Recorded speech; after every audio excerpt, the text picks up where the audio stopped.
আচ্ছা, আমরা তো টাক্স ওয়ানের যেই সবসময় যে টাক্স ওয়ান করতে গেলে line graph, pie chart, bar chart আর হচ্ছে কি টেবিল করতে গেলে আমাদের পার্সেন্টেজ বা ফিগারের জিনিসগুলা থাকে। তো সচরাচর আমরা কি করি, পার্সেন্টেজেই লেখি। ঠিক আছে, যে 10%, 15%, 20%, এরকম ভাবে, যেমন 10% স্টুডেন্টস অ্যাটেন্ড দ্য ক্লাস, এরকম ভাবে আমরা লেখার চেষ্টা করি। কিন্তু এটাকে কিন্তু ফ্র্যাকশন বা ভগ্নাংশ আকারে কিন্তু লিখতে পারেন। এবং আপনি যখন দুই একটা কথা এরকম ভাবে লিখবেন, তখন কি হবে জানেন, আপনার রাইটিংটা দেখতে সুন্দর হবে। আর রাইটিংটা যখন দেখতে সুন্দর হবে, তখন এটা কিন্তু একটা লেক্সিক্যাল রিসোর্স। এটা কি আসলে সবাই এরকম ভাবে লিখবে না, সবাই পার্সেন্টেজ দেওয়া থাকবে, পার্সেন্টেজ আকারে লিখবে। সো আজকে আমি আপনাদেরকে দেখাচ্ছি এগুলোকে ফ্র্যাকশন আকারে কিভাবে আপনারা হচ্ছে যায় লিখতে পারেন। ঠিক আছে, এই যে দেখেন 10% যেটা 10%, এই 10%কে আমরা কিন্তু লিখতে পারি 1 in 10। 1 in 10, 10% মানে 10, মানে 100 কত ভাগ, 10 ভাগের 1 ভাগ।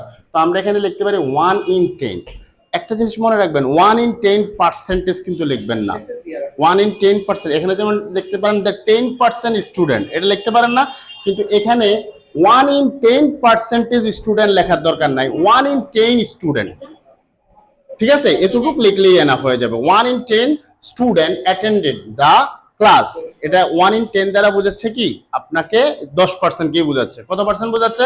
এখানে যদি আপনি 10% লেখেন যে স্যার আমার কি কোনো গুণা হবে, লিখলে একটু গুণা হয়ে যাবে আর কি। ঠিক আছে, যেহেতু বুঝাচ্ছেই একবার 10 এটা দ্বারা 10% বোঝাচ্ছে, তো আবার পার্সেন্টেজ লিখলে এটা একটু প্রবলেম হয়ে যাবে। ওকে, সো 1 in 10। তারপরে দেখেন 15%। এখন 15%কে লেখা হচ্ছে লেস দেন এ ফিফথ। এ ফিফথ মানে হচ্ছে কি 5। ফিফথ মানে কত, 5। ফিফথ মানে কত, 5। তাহলে হচ্ছে 100কে যদি আপনি 5 ভাগ করেন, প্রতি ভাগে কত পড়ে, 20।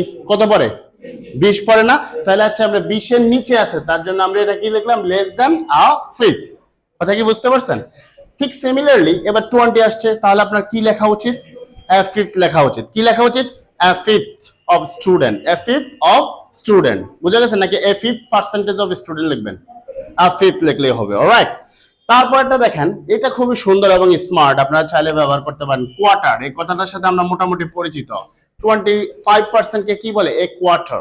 কি বলে, এ কোয়ার্টার। আমরা যখন খাবার খাইতে যাবে, গ্রিল খাইতে গেলে আমরা কি বলি, অর্ডার যখন দেই কোয়ার্টার দেই না। কোয়ার্টার মানে হচ্ছে 4 ভাগের 1 ভাগ, 4 ভাগের 1 ভাগ। তাহলে এ কোয়ার্টার দ্বারা কাকে বোঝাচ্ছে, 25% কে। কত পার্সেন্ট কে বোঝাচ্ছে, 25%। তাহলে এ কোয়ার্টার অফ স্টুডেন্ট নাকি a quarter percentage of student, মনে থাকবে। ওকে, ফাইন। তারপরে দেখেন, এরপরে যেটা আছে দেখেন, এখানে আছে 30%, আর এখানে বলা আছে লেস দেন আ থার্ড। আ থার্ড মানে কি, থার্ড। থার্ড মানে কি, কয় ভাগের, কয় ভাগে ভাগ করছে। আচ্ছা, আমরা 100কে যদি 3 ভাগ করি, 33 33 33 পড়ে না স্যার, 33 33 পড়ে না। তাহলে 33 এর এটা কি নিচে আছে নাকি উপরে আছে, নিচে আছে না, নিচে আছে না। এই জন্য আমরা কি বলতেছি, লেস দেন আ থার্ড। লেস দেন কি বলতে পারি, এ থার্ড। আমার কথা বুঝতে পারছেন? আর যদি এটা 30 এর উপরে যায়, এটা যদি 33 থাকে, তাহলে আপনারা কি লিখতে পারেন, আ থার্ড। কি লিখতে পারেন, আ থার্ড। আর যদি এটা 30 এর উপরে চলে যায়, বলতে যে 35, কত আছে, 35। 35 আমরা কি মোর দেন বলতে পারি না স্যার, মোর দেন আ থার্ড, মোর দেন আ থার্ড। আচ্ছা, এরপরে দেখেন, এটা হচ্ছে এ ফিফথ। 20কে আমরা, সরি, এই যে 20কে আমরা 5 ভাগের 1 ভাগ আসছিল কত, 20। তাহলে 40 কি তার ডাবল না। তাহলে এখানে কয় ভাগ, 2 ভাগ। কয় ভাগ, 5 ভাগের কয় ভাগ আসছে এখানে, 2 ভাগ। 20 প্লাস 20 কত হচ্ছে, 40। 100 হইতে আর কত লাগে, 60 লাগে না। তাহলে 2 ভাগ চলে আসছে না। তাহলে হচ্ছে 2/5। এখানে কিন্তু এস দিতে হবে। ঠিক আছে, 5 ভাগের কয় ভাগ, 2 ভাগ। এরপরে দেখেন 45কে তাহলে আমরা কি বলতে পারি, মোর, এটা কি মোর দেন। ঠিক আছে, এটা কি হবে, মোর দেন 2/5। মোর দেন 2/5 মানে কি 45 মোর দেন 2/5 মানে 2 ভাগেরও কি আরো বেশি। 50% ফ্যান্টাস্টিক, দ্যাট ইজ হাফ। এটা আমরা জানি। 55% মোর দেন হাফ। আবার 45% কে আমি যদি বলি লেস দেন হাফ, বলা যায় কিনা, লেস দেন হাফ বলা যায় কিনা। ওকে, ফাইন।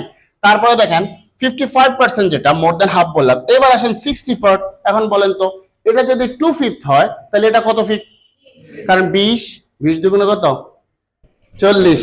আর 3 20, 20 এর নামটা পারেন, সব তো সহজ, 2 এর নামটা আর 20 এর নামটা, এটা যদি না পারেন তাহলে হবে, বলুন তো। আচ্ছা, তাহলে চাই কি 60% দ্বারা কি বোঝাচ্ছে, 3/5। 3/5। অলরাইট, বুঝতে পারছেন স্যার?